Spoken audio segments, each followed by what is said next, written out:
Hello friends, मैं संध्या आप सभी के स्वागत करती हूँ स्टडी करिकुलम में। आज के सेशन में बायोलॉजिकल साइंस जैव विज्ञान के आंसर की देखेंगे, जो आप ही के रिक्वेस्ट पर लेकर आया गया है। बहुत सारे साथी बोल रहे थे कि मैम आप आंसर की भी कराइए। ध्यान दीजिएगा, डीडीयू गोरखपुर बीएड तीसरे सेमेस्टर के लिए है। इसके बाद से हम लोग फर्स्ट सेमेस्टर को सॉल्व करेंगे। चलिए आज के सेशन को स्टार्ट करते हैं। दोनों ही लैंग्वेज में रहेगा। अगर आप इंग्लिश मीडियम के स्टूडेंट हैं तो आपके लिए भी यूजफुल है क्लासेस।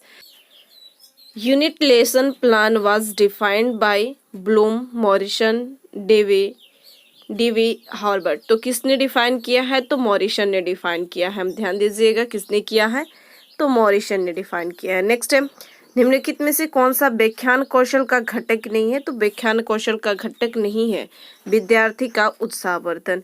खोजपूर्ण जो है प्रश्नों कौशल के घटक है, तो खोजपूर्ण प्रश्नों के घटक जो होता है वह उपयोग सभी हो जाता है। नेक्स्ट है, खोज विधि के जन्मदाता कौन है? तो खोज विधि के जन्मदाता जो है आर्मस्ट्रॉन्ग है। नेक्स्ट है, बैक्टीरियोफेज विषाणु का पता लगाया था, तो ऑप्शन ए इसका राइट आंसर हो जाएगा, ट्वार्ट तथा हेरिल ने। नेक्स्ट है, समस्या समाधान में संप्रत्यय का निर्माण तथा अधिगम का आविष्कार सम्मिलित है। यह परिभाषा जो है किसने दिया है? तो आशुविल ने। राइट आंसर बी हो जाएगा, आशुविल ने।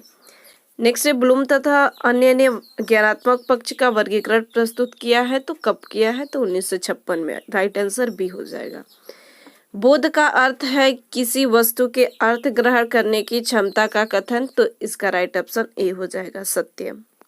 देखिए, सारे मैराथन सेशन से ही आपके प्रश्न देखने को मिल रहा है और क्लासेस से भी आप लोग को देखने को मिल रहा है। इसके बाद से जस्ट हम लोग फोर्थ सेमेस्टर के क्लासेस स्टार्ट करेंगे। तो अभी तक आपने चैनल को सब्सक्राइब नहीं किए हैं तो सब्सक्राइब जरूर कर लीजिए, क्योंकि फोर्थ सेमेस्टर की क्लासेस जो है ज़्यादा पढ़ना है आप लोग को, और जल्द ही हम लोग स्टार्ट करेंगे फोर्थ सेमेस्टर की क्लासेस। चलिए, सिम्पसन ने किस पक्ष का वर्गीकरण प्रस्तुत किया है? तो क्रियात्मक पक्ष का किया है। सिम्पसन ने क्रियात्मक पक्ष। मापन का प्रयोग सामान्यतः किसके जांच के संदर्भ में किया जाता है? तो अभिवृत्ति के जांच में। ऑप्शन बी हो जाएगा। मौखिक एवं प्रयोगात्मक परीक्षा जो है लिखित परीक्षा की जाती है, तो पूरक की जाती है। ये दोनों ही क्या है? तो पूरक है। श्रव्य दृश्य सामग्री का उदाहरण है, तो ऑडियो इसका राइट आंसर हो जाएगा, ऑप्शन ए वीडियो प्रस्तुतिकरण। नेक्स्ट है, स्वनिर्मित उपकरण है, तो स्वनिर्मित उपकरण व्यर्थ वस्तु में निर्मित होती है। नेक्स्ट है, अप्रक्षेपित सामग्री कौन सा है? तो इसका राइट आंसर हो जाएगा बी और सी, सैम्पट और मॉडल। सर्वाधिक प्रभावशाली शिक्षण सामग्री कौन सी है? तो सर्वाधिक जो है प्रभावशाली शिक्षण सामग्री जो होती है प्रत्यक्ष अनुभव। सहायक सामग्री का सर्वाधिक प्रयोग किया जाता है, तो उपयुक्त सभी में।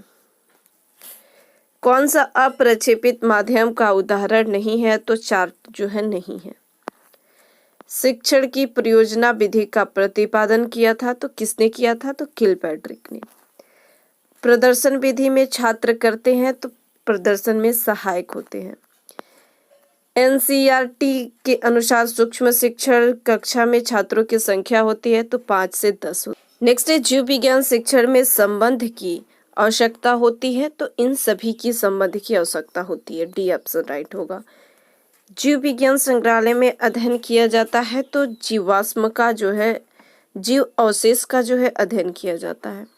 मेढक को रखते हैं, तो इसका राइट आंसर हो जाएगा, ऑप्शन बी टेरेरियम में रखते हैं।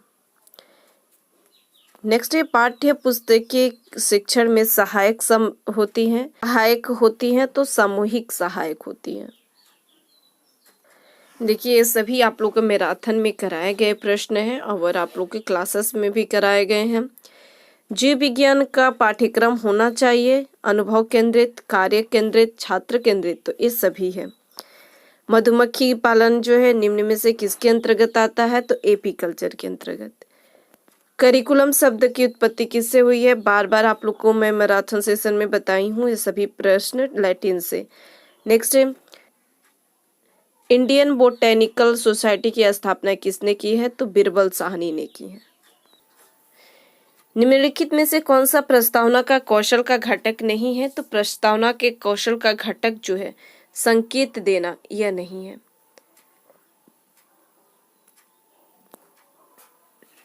नेक्स्ट है प्लांट फार्मिंग विशेषज्ञ के कार्यों के अंतर्गत निम्न में से किसको जो है सम्मिलित किया जाता है? तो इसका राइट आंसर सी होगा। शिक्षक की जानकारी होनी चाहिए, तो इन सभी की जो है जानकारी होनी चाहिए। बायोलॉजी शब्द की उत्पत्ति जो है किससे हुई है? तो ग्रीक भाषा से हुई है। विषय वस्तु विश्लेषण की मैट्रिक्स प्रविधि के जन्मदाता कौन है? तो मैट्रिक्स प्रविधि के जन्मदाता जो है लेमे होंगे। लेमे या डेविस, इन दोनों में आप लोग कमेंट सेक्शन में जरूर बताइएगा इन दोनों में कौन होंगे, लेकिन लेमेज या डेनिमे में लेमे ही होना चाहिए, ठीक है। नेक्स्ट है शिक्षक की भूमिका होती है, तो शिक्षक की भूमिका उपयुक्त सभी होती है। प्रसिद्ध पुस्तक ओरिजिन ऑफ स्पीसीज के लेखक कौन है? तो ओरिजिन ऑफ स्पीसीज के लेखक जो है चार्ल्स डार्विन है। जैविक विज्ञान में वैज्ञानिक विधि का प्रथम चरण कौन सा है? तो वैज्ञानिक विधि का प्रथम चरण जो है अवलोकन कर में से कौन सी जो है जैविक विज्ञान शिक्षण में सहायक नहीं है? तो जैविक विज्ञान शिक्षण में जो सहायक नहीं है वो है श्यामपट्ट जो है वो सहायक नहीं है। पाठ्य योजना का केंद्र बिंदु निम्न में से कौन सा होता है? तो केंद्र बिंदु जो होता है वो शिक्षक होता है। नेक्स्ट है माइक्रोफोन सामग्री का उदाहरण है, तो माइक्रोफोन सामग्री का उदाहरण कौन सा है? तो श्रव्य है। और देखिए आपके सभी मैराथन सेशन से और क्लासेस से प्रश्न आए हैं।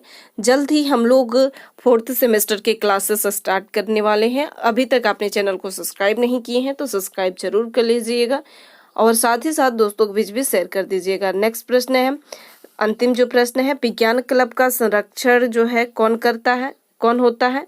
तो विज्ञान शिक्षक होता है। जिस प्रश्न में आप लोग को डाउट है कम बेझिझक आप लोग कमेंट सेक्शन में कमेंट कर सकते हैं, मैं पूरा प्रयत्न करूंगी उसका आंसर देने के लिए। मिलते हैं अब हम लोग नेक्स्ट सेशन में एक नेक्स्ट टॉपिक के साथ में। Thank you.